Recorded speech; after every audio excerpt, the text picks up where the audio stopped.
Hi guys, welcome back to my channel. My name is Rati and today I'm going to review a very famous book. It's called Ikigai, The Japanese Secret to a Long and Happy Life by Hector Garcia and Francesc Miralles. So for the sake of convenience, I've divided the review into three sections.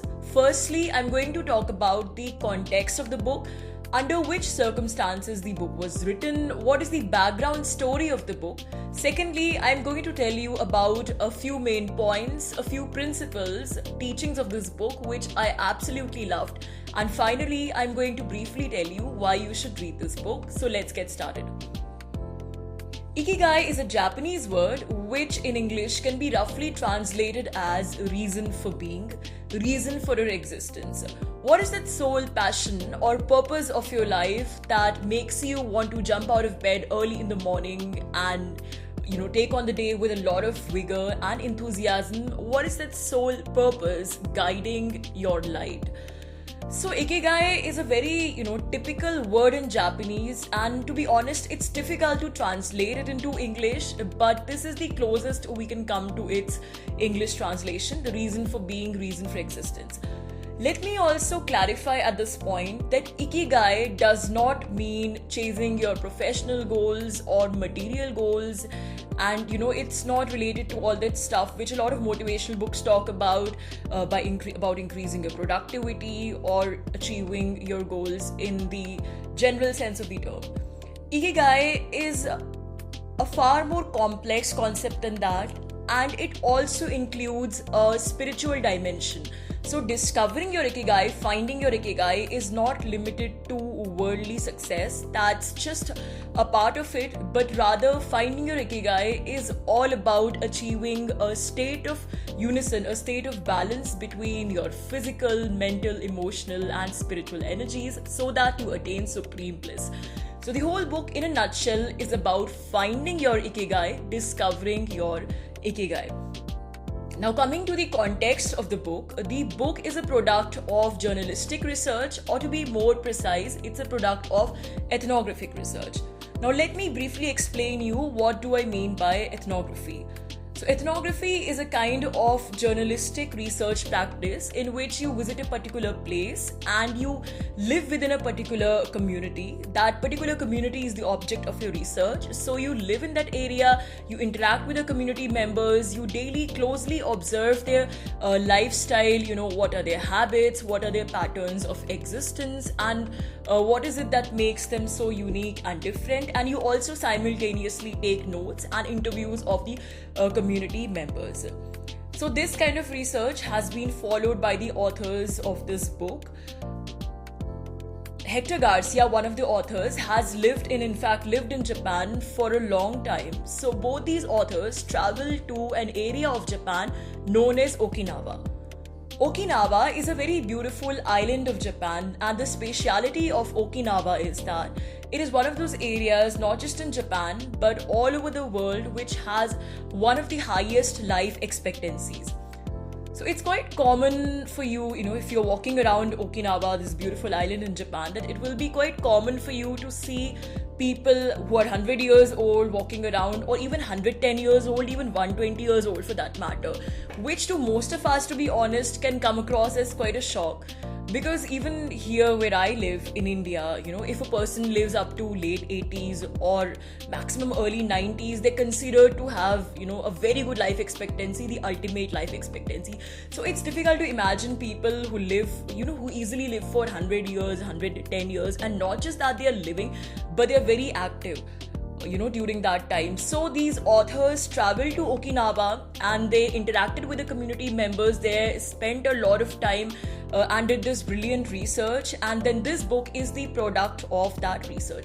So a large portion of the book is devoted to the lifestyle of the senior citizens of Okinawa, and you would get to after reading this book, you would get to learn really interesting stuff about their lifestyle, what food they eat, what exercises they perform, what is their life philosophy, and what is their Ikigai basically. What is it that makes them feel so vigorous and energetic and agile even when they're 100 years old or 110 years old. In fact, there's a whole chapter dedicated to direct interviews where you get to read direct quotes from these residents and where they tell you all about, their words of wisdom, their particular life philosophies. So this is more or less the context of the book, and this is in fact my favorite part of the book, these direct experiences of the residents of Okinawa, the senior citizens of Okinawa, that are shared with us by the authors, and the valuable insights that they give to us in finding our own Ikigai.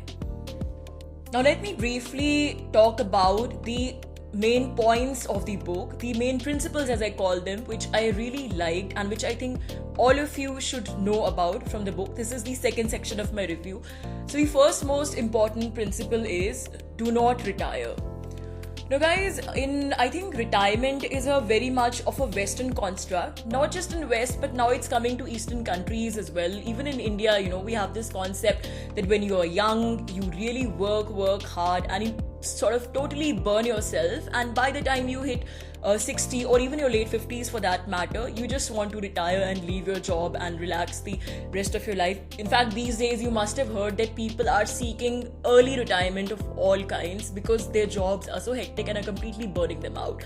Now, the authors in this book tell us that in Japan, there is no concept of retirement, and that's why the senior citizens of Okinawa are so happy, busy, and industrious even when they are 100 years old, and even when they have passed the age of 100 years old. So they are all the time, doing so many different things, and there is no concept of retirement in Japanese society in general and Okinawa in particular. So I think this is a great lesson for all of us, that as long as you're doing something which you're passionate about, which is your Ikigai, which is sort of connected with your life purpose, then there is no need to retire.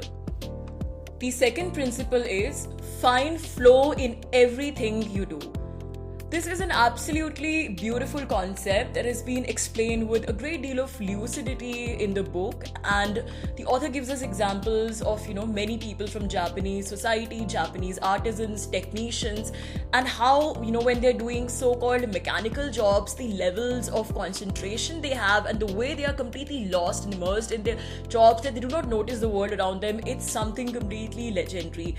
So to describe the state of flow is, we can say that it's like the way you're lost when you're playing a musical instrument, and that beautiful flow, the rise and fall graph is there, and it's like a state of being immersed in a complete mindfulness, which is something which is intrinsic to the Japanese society, which again is linked to discovering your Ikigai. Because if you want to discover your Ikigai, just notice whatever it is that makes you reach that ultimate state of flow while working. Then there's also the concept of micro flow here.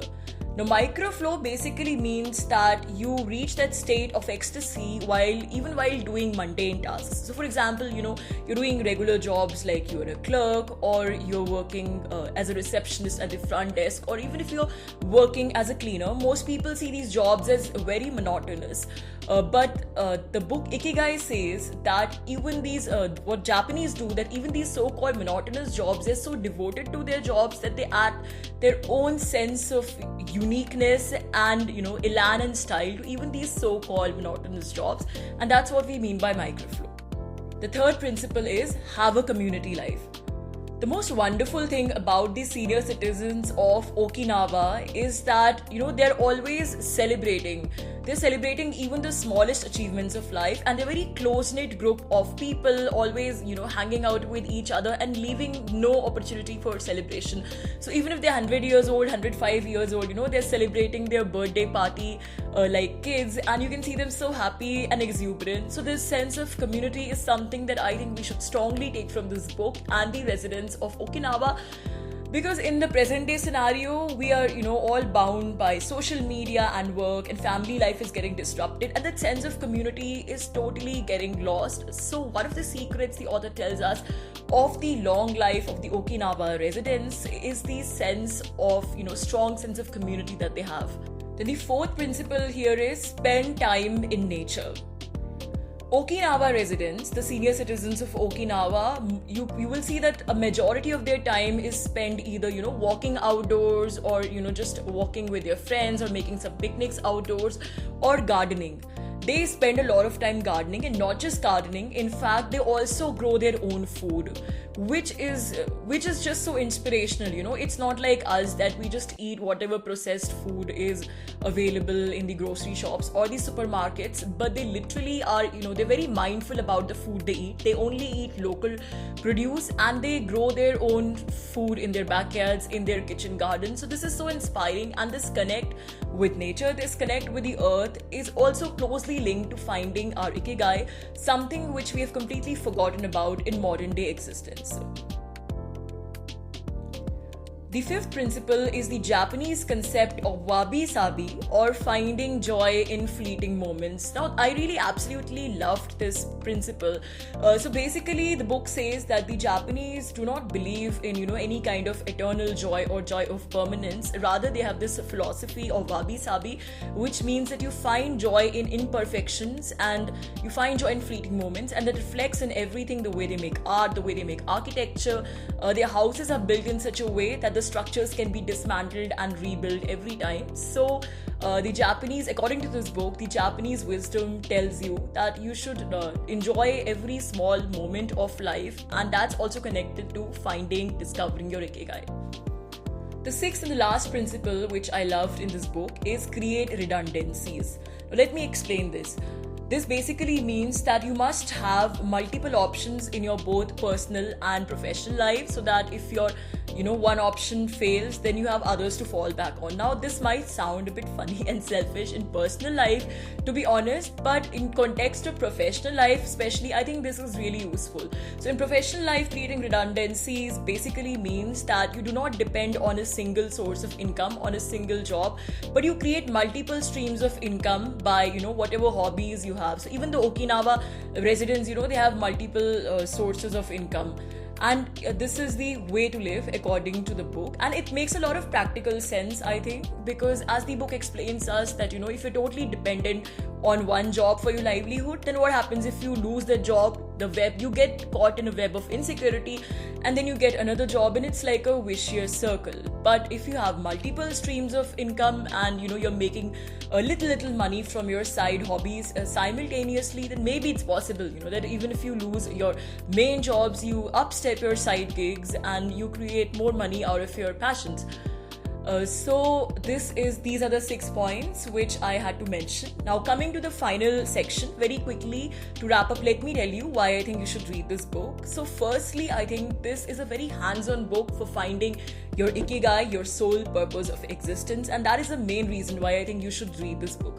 Most of us, even if we reach very late in life, even at a late age, people do not know what their Ikigai is, what their purpose in life is, and they're very confused. So this book sort of practically takes you through that whole journey of discovering your Ikigai. The second reason why I think you should read this book is because I think it's different from the run-of-the-mill motivational books, which are giving you so many rituals, so many exercises, and talking about productivity and all, which, to be honest, is at a very superficial level. But this book is actually giving you a very sort of intuitive and imaginative framework to reorient your own life in a way that you can find your Ikigai, in a way that you can find your life purpose. The third reason why I think you should read this book is because it's based on solid journalistic research. I have a special bias for books that talk about direct experiences of people and have this kind of direct hands-on material and are based on journalistic research rather than books which are just sort of talking about a lot of things theoretically and giving you formulas for happiness and this and that. So I think it's a really hands-on book, and you have so much of exposure to direct information, which brings me to the last reason why you should read this book is because it's really informative. So if you're into Japanese society and you want to know more about Japanese society and culture, then this is the book to go for. It literally gives you so much information about the residents of Okinawa, even the local climate there, the local food there, the cultural patterns. So you can read this book at different levels. If you're interested in having this kind of information kind of perspective about Japanese society, then also this book is going to be very useful for you. So guys, that's it for today. Thank you so much for listening. Please do press the like button if you like the content, and please do subscribe to the channel to get more updates on upcoming book reviews. Thank you so much for listening. Bye for now.